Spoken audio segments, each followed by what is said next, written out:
Good evening and welcome to Allegiant Church and Creative Ministries for our Wednesday night Bible study. Good to have you with us tonight, both in-house and online. We hope that everybody's doing well. I want to thank Linda and Michelle for filling in last week as I was away on family business and had some things to take care of, so I greatly appreciate that. Linda did a great job of pulling everything together, and Michelle helping her with slides and such. I just don't know why I don't have any help doing my slides, but that's another thing. We'll talk about that later.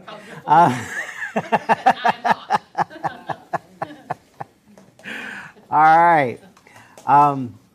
My goal tonight is to take a look at some of the topics that we had talked about several weeks ago when we said what we wanted to cover in this time, talking about political issues and the election. So I've got quite a few things here. I took it off the board, so we've got some room to write about some things, but I've got them in front of me. I jotted everything down, and I will try to touch on hopefully everything by the time we finish this up.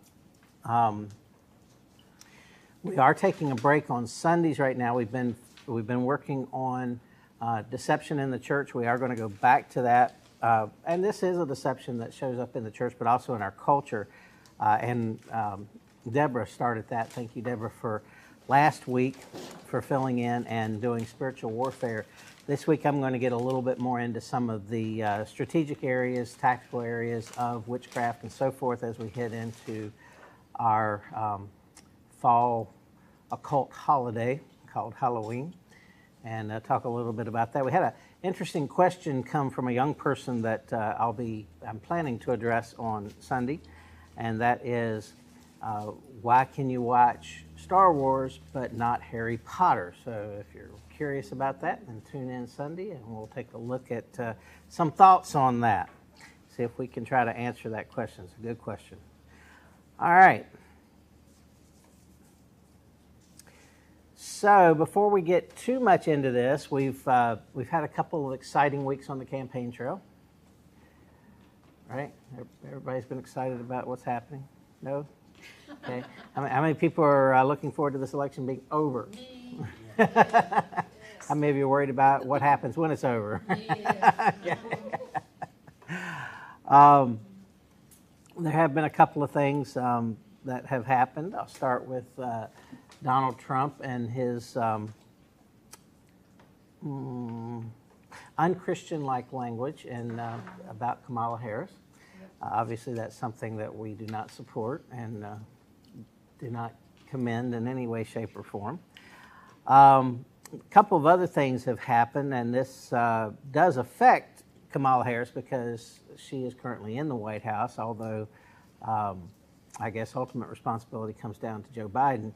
But that is the release on the internet of a strategy document. How many of you have heard about the strategy document? Only a few of you? Okay. Basically what happened was that apparently somebody in the government had put together a document that assessed Israel's strategic capabilities in a potential attack or a potential conflict with Iran and others. And that document was leaked onto the internet.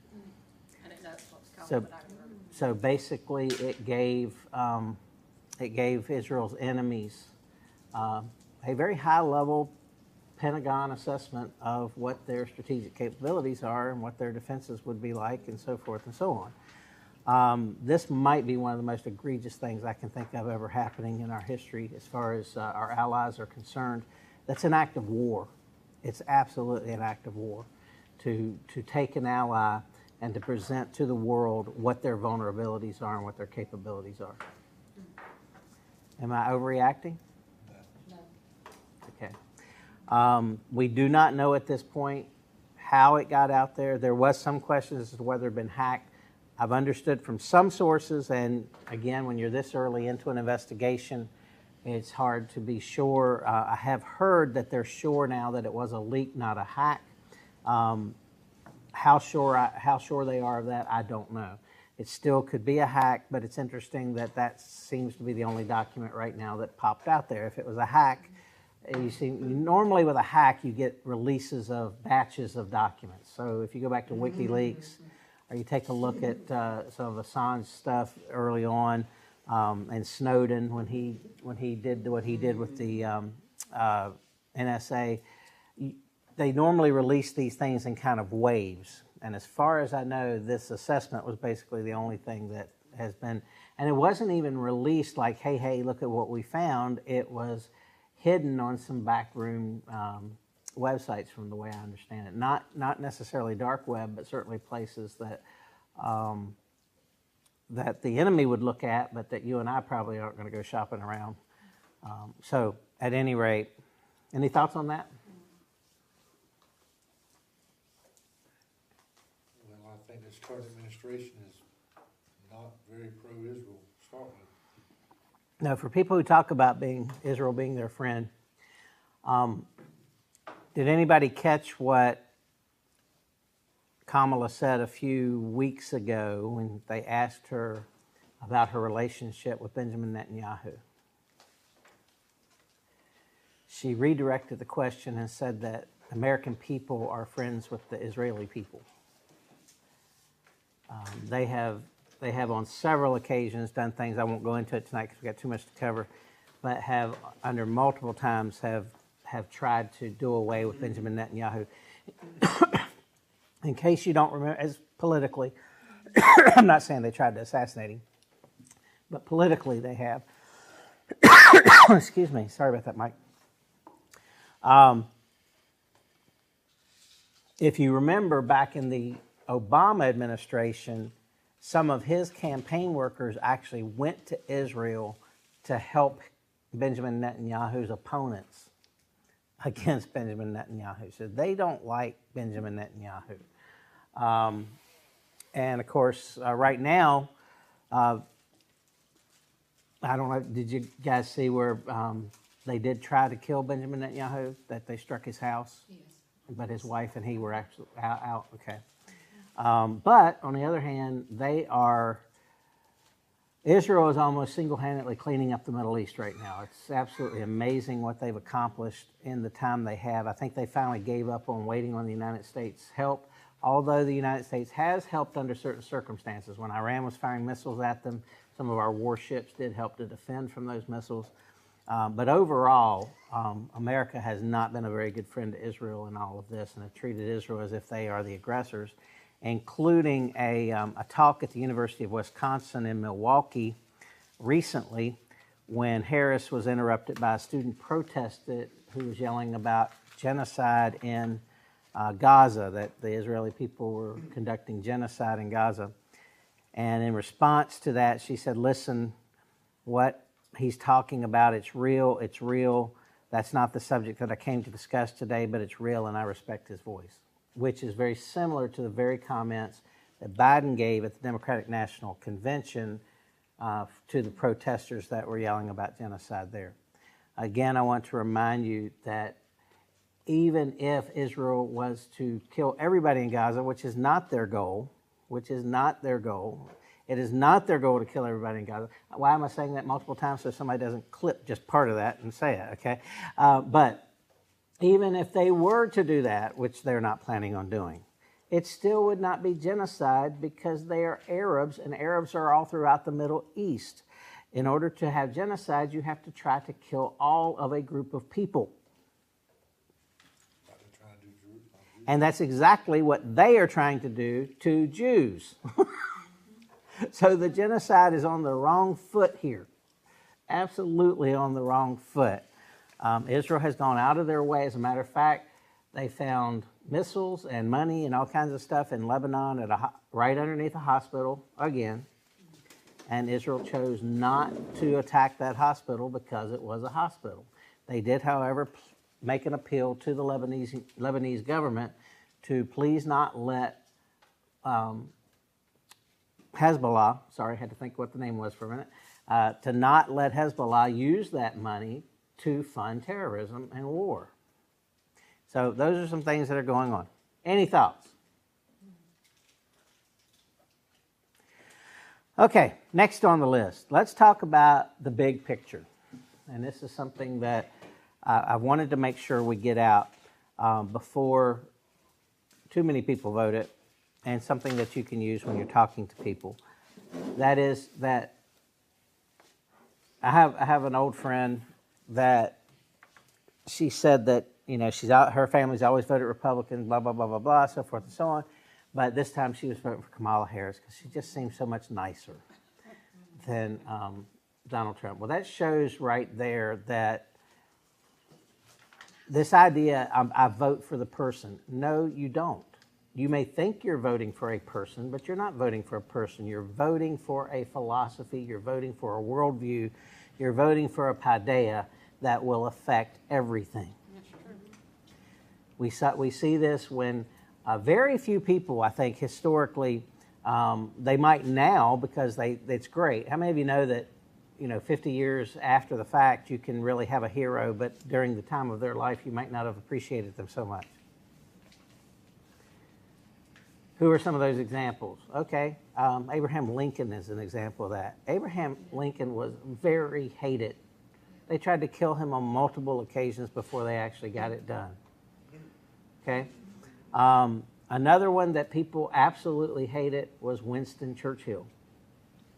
Now, everybody loves to talk about how great Winston Churchill was, but Winston Churchill was a foul-mouthed, alcohol-drinking, cigar-smoking, at times most of the time, a vulgar man. If you want to talk about the difference between him and Neville Chamberlain, as far as the nice guy that you would want to have dinner with, Neville Chamberlain probably would have been your choice. He was a teetotaler. He didn't believe in drinking. He didn't believe in alcohol. He was a good, or cigarettes. He was a good, cigars. He was a good, I believe that's true. Don't quote me on that, but I'm pretty sure he didn't do either.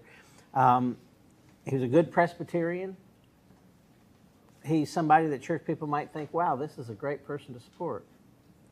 The problem is that Hitler had him absolutely snowed. He came back from Warsaw saying, peace in our time. Hitler's not going to take any more land. How many of you know that was How many of you know that was misinformation?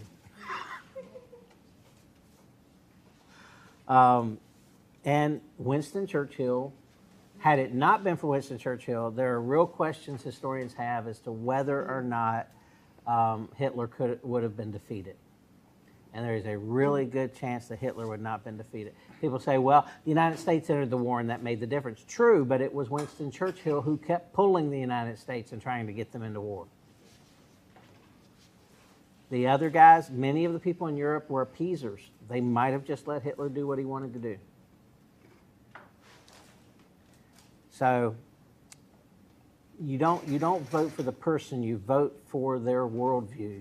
And one thing that Winston Churchill certainly had right, not only was he thick-skinned, which he needed to be for that situation, but he also believed in democracy, he believed in freedom, and he believed that Hitler had to be stopped at all costs.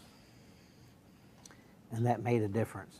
So when you're voting for Kamala Harris, or you're voting for Donald Trump, or you're voting for one of the other people that will be on your presidential ballot, you are voting for what they believe in and what they will push. And we're going to talk about a few of those things as we get down into here. But that's what you've got to look at, is what do they support. All right, so just for fun here, let's talk about some things.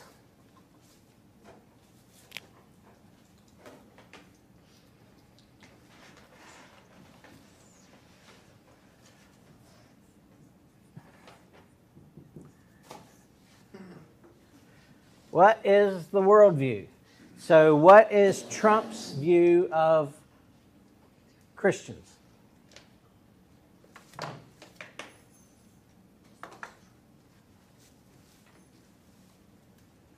Repeat that question again. What is Donald Trump's view of Christians? From what I can see, they support Israel and they serve Jesus. But what's his view of Christians in general, the church, whatever?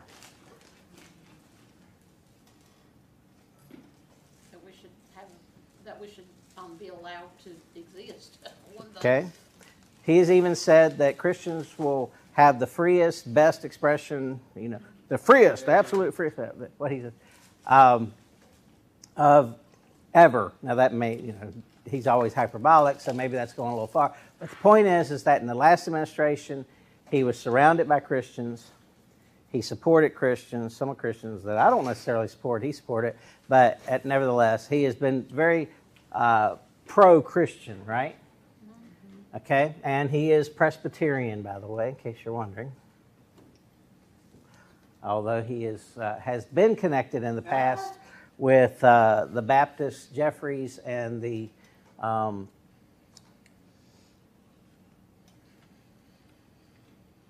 Carnal Prosperity Gospel, Paula White. Okay. Yes, I went there. Had to do it. Sorry. So not everybody he hung around would necessarily be people that I would support, that I would advocate you listening to. But nevertheless, he's been very positive. Harris is a Baptist. You thought she what? I thought she was at the wrong rally. The what? I thought she had the wrong rally though. Oh, we'll go over that in a minute. Good point. We'll talk about that. All right. We do know that she's Baptist. Says she is. And the Baptist church that she's a member of in San Francisco, however, is very steeped in the social gospel and black liberation theology. Okay? Don't have time to get into all that tonight, but understand that some of those things we support and some of those things we don't, especially when you start getting into, let's, I tell you what, let's take a look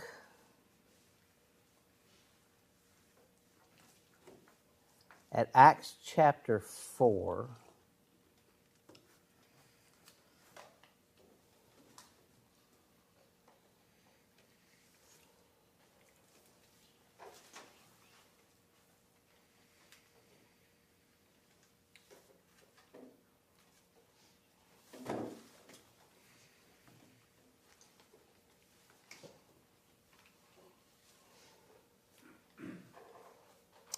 Verse 32, and I'm going to bring that up on the screen here if I can. This is the New American Standard.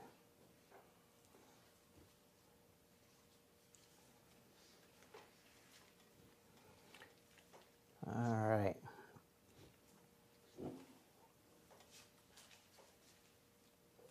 All right, so verse 32. Can anybody read that from where you are? Or pull it up on your phone or whatever. And the congregation of those who believed was of one heart and soul, and not one of them claimed that anything belonging to him was his own, but all things were common property to them. Okay, so they had all things in common or common property. So some people say, well, that sounds like socialism. Okay? So somebody tell me the difference between Acts 4:32 and Karl Marx.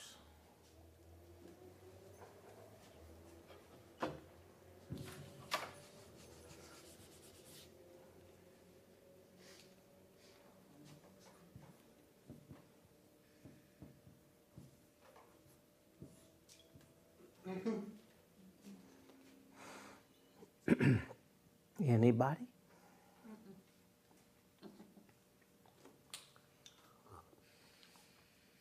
Okay, well, first of all, Karl Marx was an atheist. Were the people in Acts 4:32 atheists?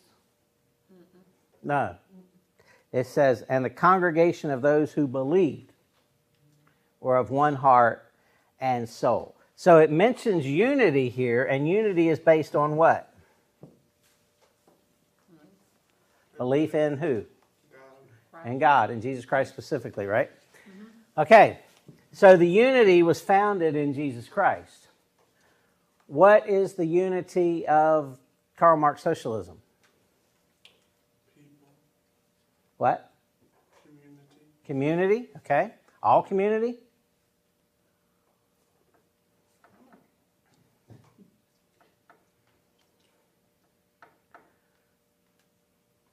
of the proletariat.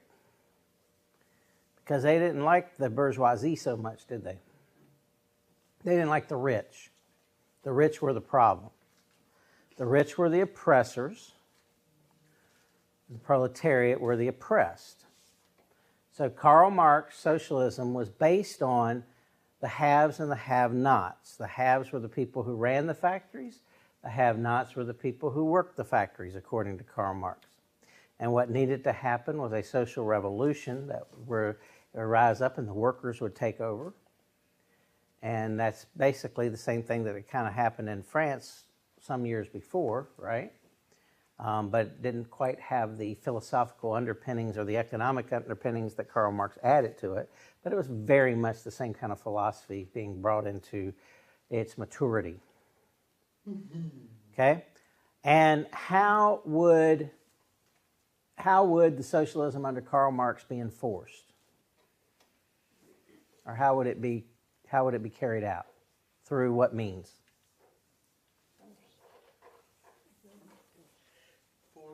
Force.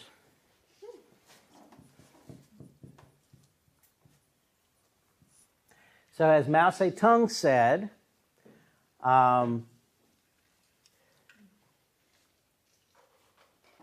governmental change, more often than not, I'm paraphrasing here, but governmental change, more often than not, comes at the tip of a gun or at the end of a gun. Okay? So the idea of socialism / communism is force. Now, Karl Marx didn't necessarily advocate for the same kind of revolution that Lenin had done or that Mao did, but he recognized that it might be necessary in order to get things kind of rolling, and was actually at least somewhat supportive of Lenin when it happened. Okay, so how does it come about? Through what means does Christian community come about? Christian socialism, if you want to throw that term in there. I don't think it's a good one to use, but I'm going to use it for now just so we can stick with that idea of socialism. So if Karl Marxian socialism comes through force, how does Christian socialism come about? Working together. Yeah, community and cooperation. Do you see a difference here? The apostles never killed anybody to make everything equal. They never took from anybody to make it equal. When Ananias and Sapphira had the opportunity to give, were they forced to give? No, they didn't get in trouble for not giving. They got in trouble for lying about what they gave. See? In communism, it's taken away from you. In socialism, it's taken away from you. So Harris advocates which side of this? Christian community or Marxian socialism? Socialism. Yeah. She's a Marxist. And I'm not the first person to say that, and many on her side will admit to it after the election's over. Right now, they're not talking a whole lot about it. All right, so give me some examples. How do we know that that Harris is a Marxist? Well, her daddy won. I think we talked about that one week. Yeah, her daddy was So that's in her- was a communist. Not necessarily that makes her that way, but it kind of gives her that upbringing, right? He was a communist economist.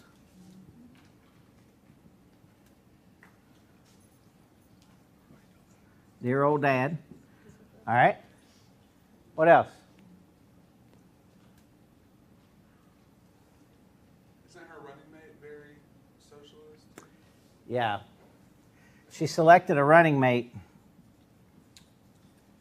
who has been to China 15 times or thereabouts. And his record as governor is one of the most radical in the country.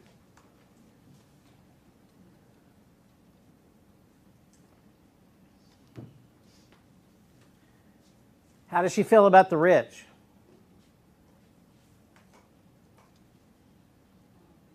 She says she don't like them, but She wants to tax them, right? Tax them more, yeah. Tax the rich. But she seems to spend an awful lot of time with celebrities. Right. Tax the rich. Get more money into the government coffers. Use that money for social programs. Have you noticed how both of them have added new money to the government, which is not good. But she adds a whole lot more. She wants to take and just redistribute. Take and redistribute. Okay? Is that Christian community? No, Christian community, we take care of each other. We're not forced into giving up our labor, the benefits of our labor. We choose to do so. Big difference. And it's ironic that Christian people are by far bigger givers to charity than the people who say that we ought to be giving to everybody. Don't have the statistics in front of me, but you can look it up. All right.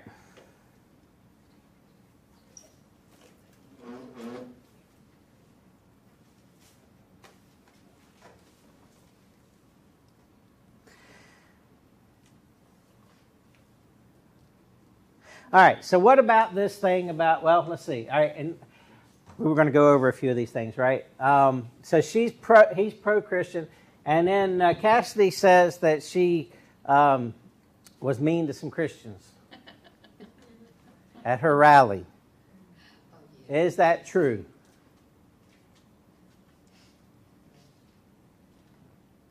First of all, for those of you who haven't heard, let me define it. So she's at a rally, she's speaking. She talks about abortion, okay? And while she's talking about abortion, the narrative is that somebody said Jesus is Lord or Christ is King or something in that vein. There was probably several things being shouted, so it's hard to tell. See what she was saying. What's that? Probably to see her reaction to what them saying that. See how she would react. Either that or they were responding to the abortion thing because there was somebody I think actually shouted to abortion is Satan's something or other, sacrifice or something. I don't remember exactly what it was. But her response was, oh, you're at the wrong rally. You mean to be at the smaller one down the street. Okay? All right.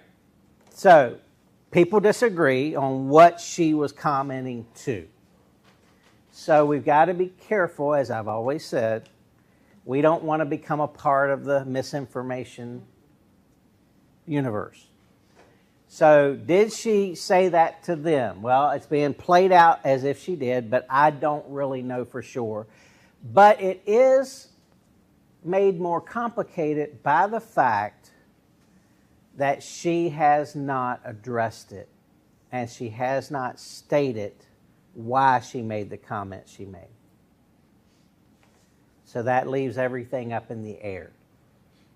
To me, I think she has a responsibility to say, if she wasn't talking to Christians, she should have said that was not a response to their faith, it was a response to whatever it was a response to. She has not done that. Her campaign has not done that. So right now we are just left wondering about that. Okay? So, do we know what her feelings are about Christians? I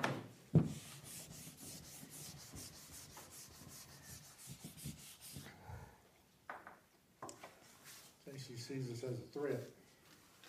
Okay. I think the safest thing to say here is she likes the Christians she likes.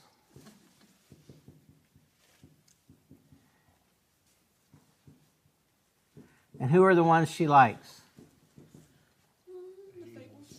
The ones that agree with her.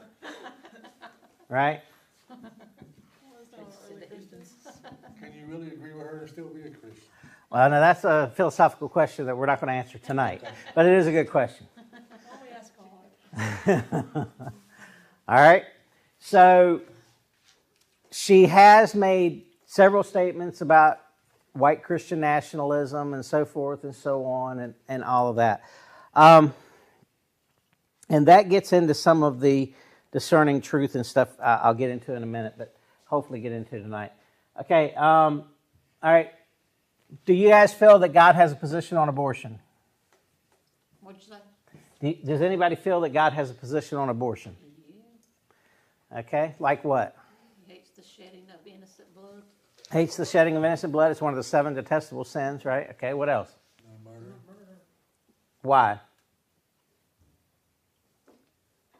Why do you say that? No murder. Mm-hmm. It's a commandment. Okay, you're saying they're breaking a commandment, but okay. Anything else? He says he knew us when he knitted us together in our mother's womb, right? Okay. Does anybody know what the abortion stance was at the founding of our country? What our governmental stance was? These are questions we don't ask a lot, is it? Okay, the stance at the founding of our country was that abortion was illegal after quickening. So in other words, when the baby moved, abortion was no longer allowed. Now, they had no sonograms, they didn't know a lot of the things we know today, so you can argue as to whether that was good or whether that was bad. But I tell you that so that you understand that this argument that people are making that Trump overturned 50 years of protecting women's rights, the country's a lot older than 50 years, and for a lot longer than Roe versus Wade, there were other ideas that we had about abortion. And remember, too, that Donald Trump the Supreme Court did not, because of his choices, did not outlaw abortion.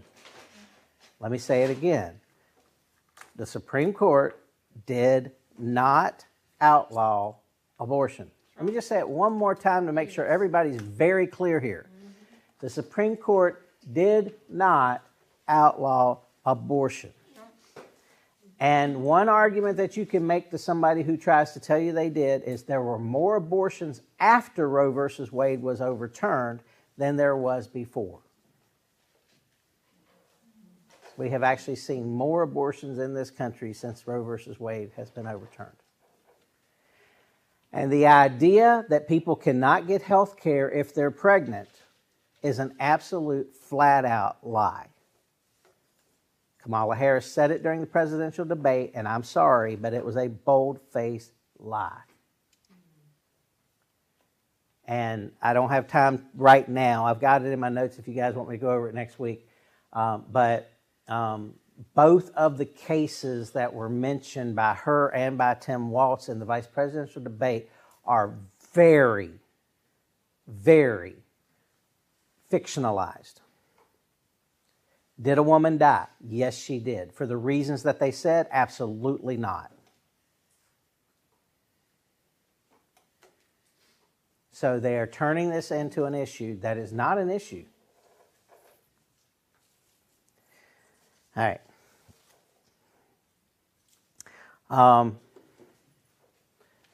right, I'm just going to stick on that one. But abortion, Trump is non-committal. He says, leave it up to the states. He says the federal government has no business in it. Okay? You can agree or disagree with that. That's his stance. Harris, abortion should be available, period, no matter what. Don't care how long, don't care about what. Just let it happen. Okay?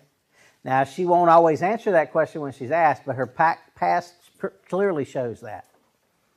Okay?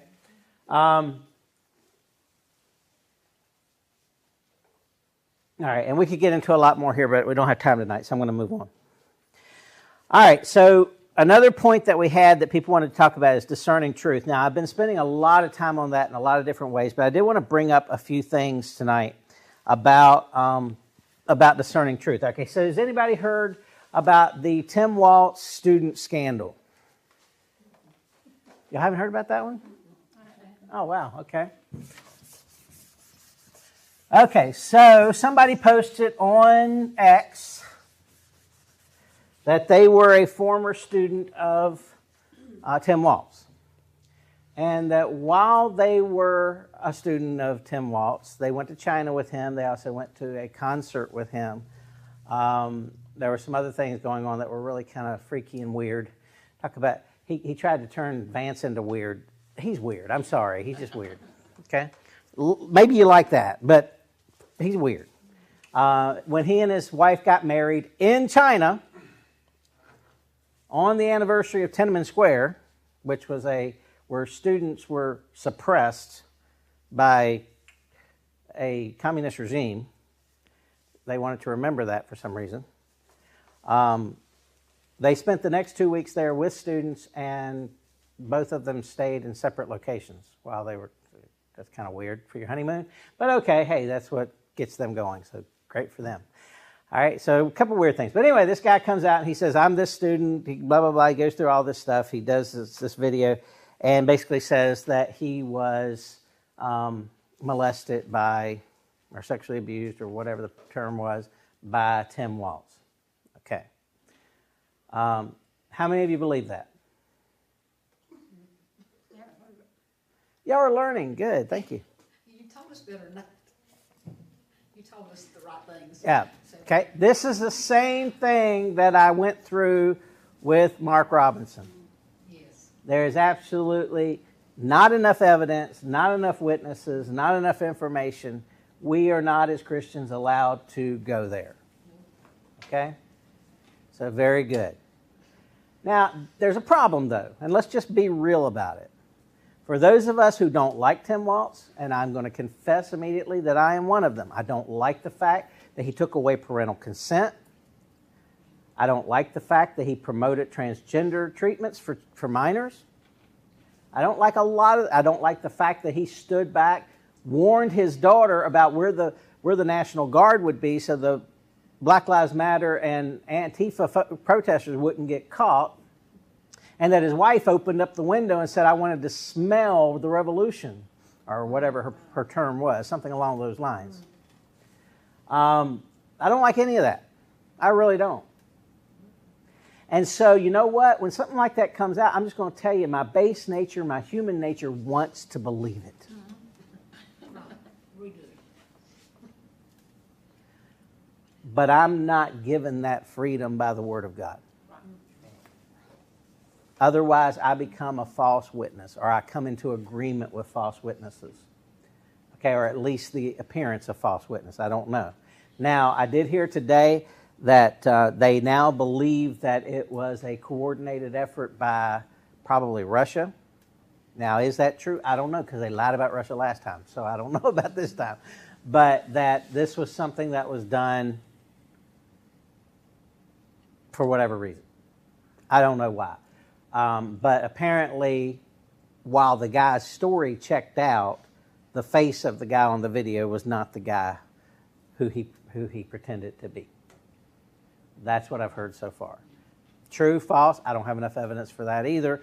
But I've got to at least give Tim Waltz the benefit of the doubt and not start saying all these things are true about him because I do not know it. Now, if you go onto Facebook, you're probably going to find a lot of Christian people who are going in and saying, yep, look what he did. We do not know that he did that. And since we do not know that he did that, we don't play the game. Right? Even though we don't like him and want to believe it. Make sense? All right. All right, so I started watching this thing last night. I had a friend of mine who asked about this movie that's currently on Prime called Bad Faith, and it's got some kind of subtitle to that too. But it's basically all about white Christian nationalism and how especially since 1980, they've been trying to take over the country and they want everybody to come under a theocracy and blah, blah, blah, blah, blah, blah, blah, blah, blah, blah, blah, blah, blah, blah. It goes on and on and on. I'm about a third of the way through it right now. And I already have like 3 or 4 pages of notes. I plan to address it sometime because this is not the first time this message has come up. It's not the first time that the people who are involved in this documentary have said these kinds of things. they come up with some of the wildest theories. I'm like, have you ever spent 5 minutes in a church? Because you got some of the weirdest theology ideas I've ever heard in my life. They say that 40-some% of evangelicals are a part of this white Christian nationalism. I don't know a single person that considers themselves a white Christian nationalist. Maybe that's a good thing because I don't hang around them. But I guarantee you that 5 minutes with me, any one of those commentators on this film would call me one.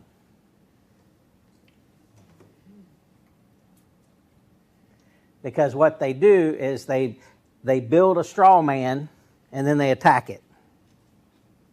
It's very lowbrow fighting tactics, but there is a whole industry.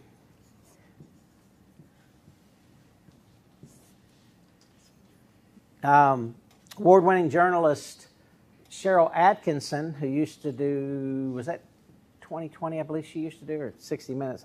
It was one of the two. Anyway, which one's CBS? 60 Minutes. 60 Minutes. Okay, it must have been 60 Minutes then. I think that's who she worked for at the time. She has a new book, I don't know how new it is. I think it's pretty new, called Smears. I think it's called Smears. It's something along those. Anyway, I started reading it, and it's great. I don't remember the title, but I remember a lot that's in it. I'm not going to tell you all about it tonight. But what she does is she goes through and points to not all of them, but several different smears that have been going on over the years and the organizations that are behind them. The PR firms, she says, that the PR, and she's a very good investigative journalist, by the way, and she's not pro-Trump. She really tries to not let her affiliation be known, and truthfully, she probably is to the left of most of us in this room, just from other things, okay? But the PR industry, the public relations industry, and this goes back to some I've talked to you about with Edward Bernays, and the father of modern propaganda, or the modern PR.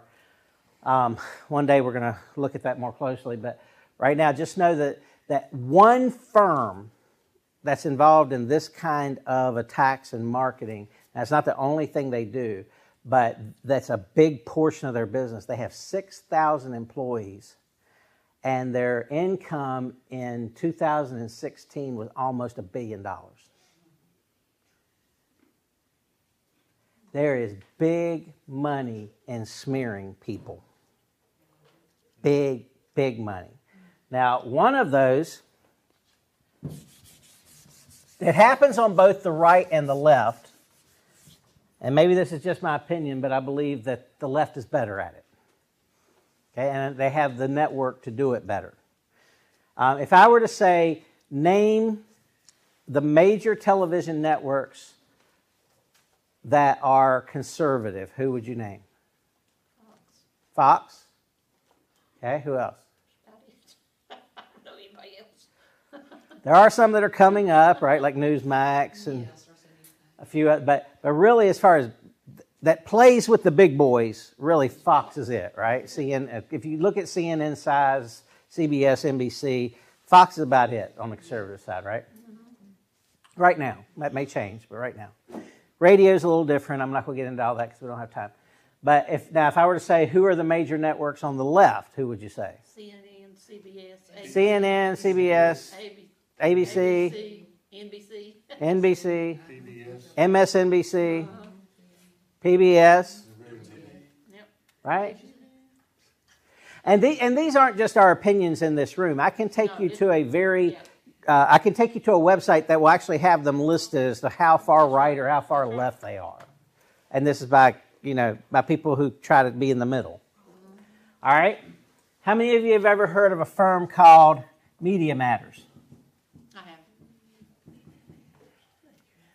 Okay. How many of you ever heard of the Southern Poverty Law Center? Haven't heard that. Haven't heard of the Southern Poverty Law Center? I bet you have. You just don't remember. Okay. These are two. Let's start with Media Matters. This was started by a guy who was originally conservative, but decided, and he actually wrote a lot about the Clinton scandals early on. Okay, but he ended up getting a call from the Clintons and got an offer he couldn't refuse. And they set him up with a bunch of rich people that would help fund Media Matters, which is a nonprofit organization to help them do opposition research against people that wanted to attack them. In 2016, he made $15 million off of his nonprofit organizations. Now, if he made that, imagine how much money went through that. Almost every network will use their research and talk about it, including Fox. And it's always slanted to the left. Sometimes amazingly slanted to the left. Media Matters are the ones who got Don Imus off of the radio. Now, personally, I don't like Don Imus. I find him to be rude and vulgar and whatever else. But that's not the point. The point is he didn't get kicked off for all that. He got kicked off because they didn't like him. They're the ones that got Glenn Beck kicked off of Fox News. Okay? Ironically, one of the reasons they went after him was because he started talking about the Tides Foundation, Media Matters, George Soros, and other organizations that everybody said that he was a wacko, that all this was crazy, until George Soros put about $1 million into Media Matters to go after him. Okay? Again, there's stuff that happens on the right as well. And I don't have that right on the tip of my tongue because we don't know their name as well. The Southern Poverty Law Center is supposedly an organization that watches out for people's freedom, and they primarily do that by putting out a list every year of the ones who are a danger to democracy. Who does that include? Well, in the past, it has included James Dobson. It has included the Family Research Council. It has included Pat Robertson. It has included Jerry Falwell. You getting a theme here? Gabby Tulser, didn't they put her on that? I don't know if I don't know about that one, possibly. I'm pretty sure Okay. they did. Yeah, basically, if you're on the right, 'Cause she's sweet. you're a threat to democracy with the Southern Poverty Law Center. Now, the Southern Poverty Law Center is, if you just go and you look at their stuff, it is very obvious that they are far left progressives. But the news media uses them to say the Southern Poverty Law Center has labeled these people as blah, blah, blah. In other words, they're basing their story on the credibility of an organization that's not fair. And that's what these guys do to smear people. Donald Trump has enough money to stop some of this. Not all of it, but at least to ward it off. You and I, good luck. You're a small-time pastor and Southern Poverty Law Center decides to go after you. What you going to do? See the problem? Or how about Mark Robinson? He's got some money, but not the kind of money these guys have. Why do they want to go after him? Not just because they don't like him, not just because he's saying things they don't want to hear, but also because he helps Donald Trump in this state, and now is hurting Donald Trump in this state because they went after him. And I'm just giving you the tip of the iceberg of how this stuff works. Big, big, big money. A lot of the people involved are former congressmen, former senators, former White House people who now need a job. So they're going into this very lucrative smear campaign that, by the way, does not count as lobbying and is totally exempt from the campaign spending regulations. See a problem here? They can put out as many ads as they want to because they're just being an educational information group. And it's tax deductible. Next time somebody tells you that churches need to have their tax exempt status removed, Slap them. tell them about these guys. No, we're not going to slap them. No. I'm just teasing. All right.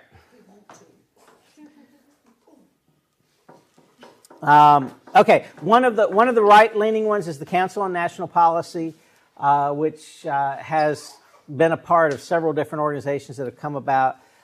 Certainly, there's been some stuff there. I don't have time to go into all that tonight. We'll touch on some of that at some point. Some of it's bad.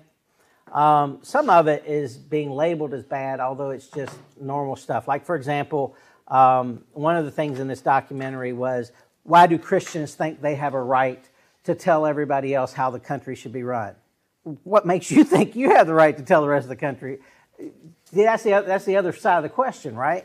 It comes down to worldviews. One of our worldviews, or some combination, or somebody else's worldview, is going to determine the world we live in a few years, or even next month. If that's true, then is it a surprise that Christians think that there ought to be some things that are done differently than the way we're doing them?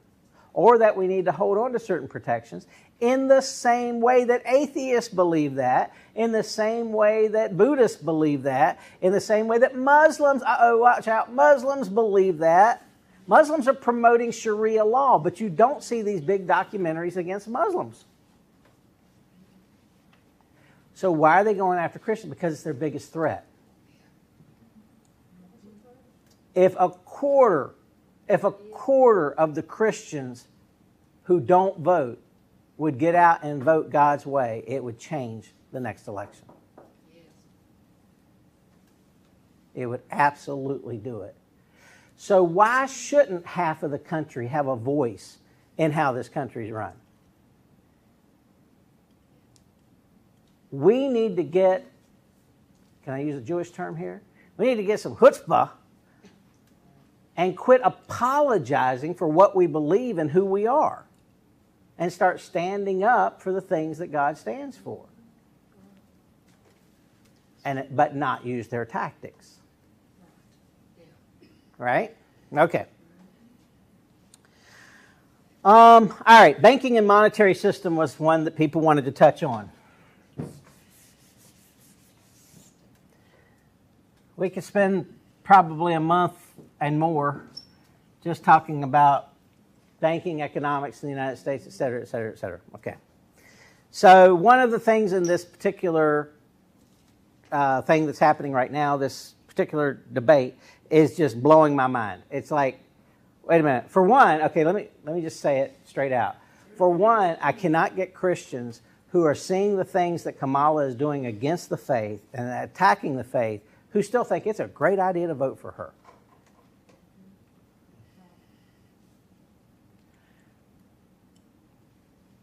Now, in addition to that, she is running a campaign that talks about turning the page. Everybody seen that? Turning the page. Yes, sir. She is the page. What's she turning it from? Her and Joe Biden have been running the country for the last 3.5 years. She is the page. She complains about prices being too high. It happened on her watch. Oh, but it's going to be much worse if Trump gets in there. Really? What makes you say that? Oh, because he's going to put a 4% tax on everybody. No. Sales tax. Or like a sales tax. Have you noticed that? Basically a sales tax. That's the way she refers to it. What's she actually talking about? She's talking about tariffs. Love, hate tariffs, however you want. Okay, we can have that discussion. Sometimes they can be helpful. Sometimes they can be detrimental. I can have that talk with you if you want to talk about the economics of it. But it is not a sales tax. It's just not. Now, will it raise the price of goods? Potentially. Okay, now there's other things to consider, like American jobs and blah, blah, blah. It gets really deep there. But what they have done is they have devalued the dollar over the past 3.5 years to where all of us are paying about 30% more in groceries and in other things. We don't even want to talk about car insurance. We don't even want to talk about mortgage insurance. We don't even want to talk about homeowners insurance, property taxes. I could go down the list and go on and on and on. The average American has been absolutely whopped over the past 3.5 years. Why don't we call that basically a sales tax? Just me talking. Okay? All right, but some of the bigger concerns are, what does all this mean? Is there a group of people who think that, how far can I go here? All right. We can spend more time next week if we want on this, but let me just touch on one of the big parts right now. Social Security. Because If I talk about that, then I can come back to the banking stuff later. But Social Security, basically, Trump wants to eliminate the tax on Social Security to provide immediate relief for seniors because they have been hit so hard. Okay? Kamala Harris says that's a bad idea because it's just going to make Social Security become insolvent earlier.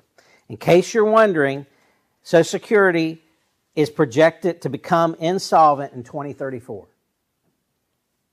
10 years. She says if Trump does this and takes taxes off of it, that it'll be insolvent by 2032, so 2 years earlier. And I'm sitting here like, if we truly believe that Social Security is going to be bankrupt in 10 years or 8 years or 5, 6 years or 15 years, why aren't we more concerned about it? Right. The answer is not, and here's her answer to it, okay? We need to fix it. Yay! What does that mean? What does that look like? How are you going to fix it by spending more money everywhere else? I have a plan. I'm going to turn the page. Yeah, we're going to turn the page right into bankruptcy.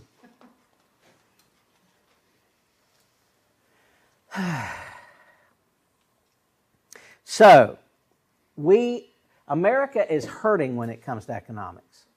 We are absolutely, yes, I know we're doing better than most countries right now, so forth and so on. We can spend time talking about that. Thank God for that.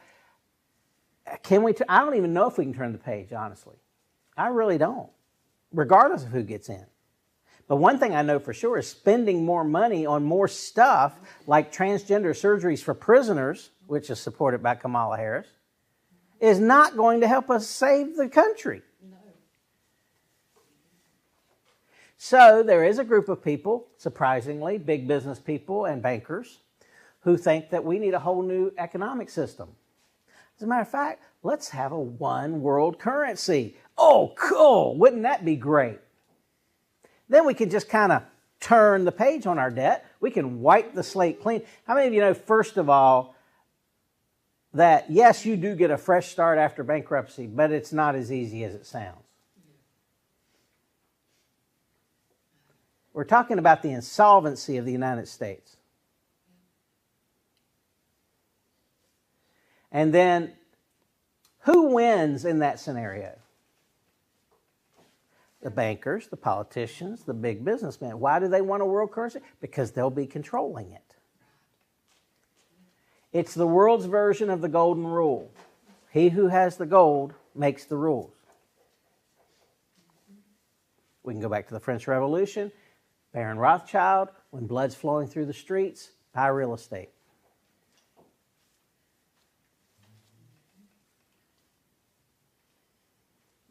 As economist Stuart Crane used to say, what happens when a country doesn't pay its bills? Linda, what happens if somebody don't pay for their car that they bought off the lot? They repo it. You tow it, don't you? Yep, tow it off. What happens if you don't pay your payments on your house? Take it away from They take it away. They tow it. Okay, they don't really tow it, but we're going to say they tow it just because kick you out. that's what Stuart Crane says. You tow it, right? What happens if you don't pay for that new boat you just got, Jason? Come tow it. They tow it. They tow it. Well, what happens if a country don't pay its debts? Come tow it. You tow it. And you say, well, how in the world do you tow a country? It's called WAR. War.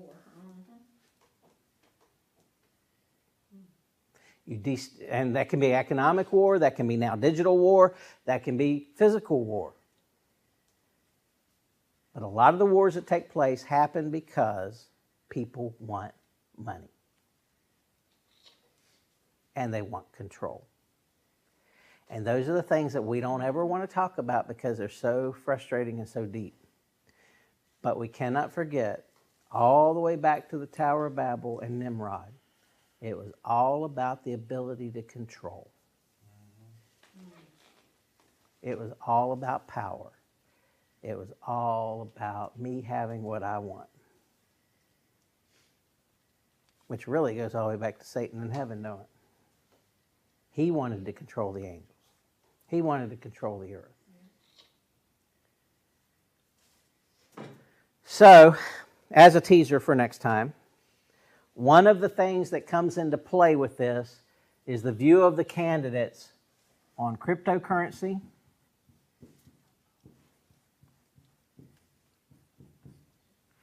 and very specifically, they can hear me online now, but it doesn't help y'all, does it? Very specifically, central bank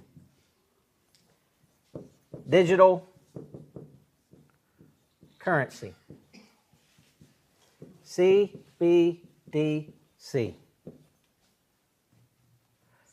It's basically Bitcoin, but it's controlled by the government. And with that control, we see the evaporation of whatever freedoms you thought you had. Next time on Allegiant Church Bible Study. Oh my gosh. Now we've got something else to worry about. I was feeling a little better this week. Sorry about that. All right, do I need to say it? Let me say it. God is still in control. Yes. And so, despite everything I've said, despite the fact that we need to be aware of what's going on. We don't need to be ostriches with our heads in the sand. No. But we always need to remember that no matter what happens, God still takes care of His people. Amen. Amen? Yes. All right. With that said, Mike, close us out, please. Lord, we love you and thank you for today and this opportunity we've had to come together and just learn about the state of things in our country and how your word applies to it, and ask that you continue to give us wisdom and discernment through this election season and the things that we hear, the things that we see, and most importantly, we give everything to you. We'll come to you first and foremost, that we're obedient to the call that you have on us, that we are bold and courageous, and we stand up for your word, your kingdom, Father. And we just ask that you bless us the rest of this week, and those that watch this in the future, that you have your hand upon them as well. In Jesus' name. Amen. All right, so real quickly, here's what I've got on my list to try to cover next time, because I want to wrap it up next week. That's my hope and plan anyway. So banking, cryptocurrency, economics in general. Might go a little bit more into Social Security, although I think I've said most of what I want. The medical stuff, IVF, abortion, transgender, pharma, universal health care, Medicaid, etc. The national debt we've already covered, so we're good on that, I think. There was a thing on wars. I'm not exactly sure what that was, but y'all think about it, and if you have some questions on that, let me know. And then voting, can illegals vote? Does early voting make a difference? Taxes on the rich, unrealized capital gains is another issue that's been brought up, which kind of with economics, but it's tax specific. The AI revolution, are we living in the last days? Is that a part of it? Yeah, how we're going to cover that in 5 minutes. The First and Second Amendments are very much in front of us right now. Education, what about that? Homeschool, school vouchers, so forth. Climate, border policy, China and foreign policy. And then the only other thing I had on here was Mark Robinson. I think I mentioned last time that he has sued CNN now. And he has a Trump lawyer that's going after them pretty hard. And what the lawyer's saying at this point, assuming he's being truthful, CNN's in a tough spot. That they've done some things that are very unethical and unprovable. And, well, I'll tell you this much. They believe that at this point, the lawyer implied, because he's not going to say anything directly, but he implied that CNN got their information off of the dark web. What that means is that the server that they were referring to was probably hacked by somebody. That information was then placed in a location and sold to somebody who was interested in the information. The problem with that, it is another step away from the source. It is unverifiable. You can't prove the date tags. You can't prove any of that stuff. If that's true, there would be no way of verifying that that was actually real. It could have been manufactured. And it could have been manufactured for the very reason that they got more money out of it by making up a great story. And the fact that it's hurting. Yeah, and the fact, and it could be politically driven as well. That's right. I'll believe that. Okay? All right, so those are some of the things. Again, don't believe anything you read.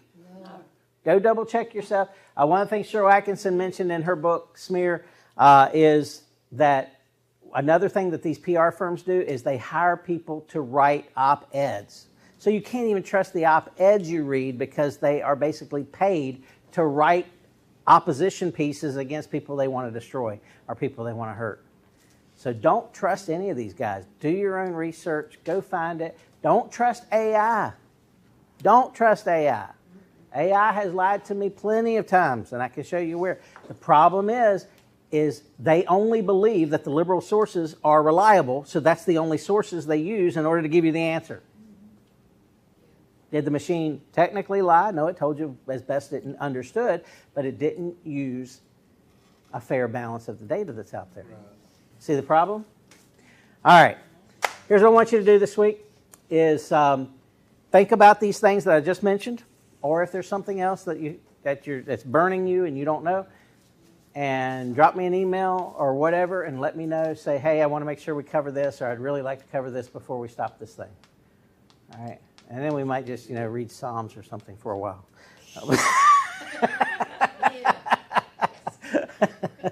Have a little peaceful moment. Not the bad Psalms, not the, not tumultuous ones, like the peaceful ones. Okay. Anyway, have a great week. God bless.